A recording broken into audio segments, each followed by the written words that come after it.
মিঠি না এমনিতে কোনো লেবুর খেতে চায় না ও, তো লেবুর রস করে দিলে আবার খেয়ে নেয়।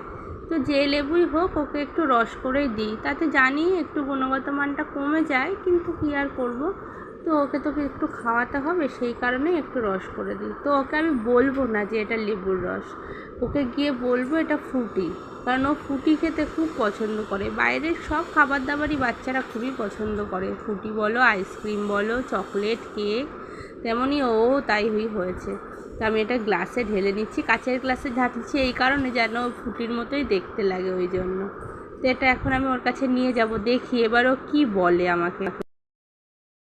সোনা মা, এ নাও, তোমার জন্য ফ্রুটি এনেছি। হ্যাঁ, খেয়ে দেখো এটা ফ্রুটি কিনা।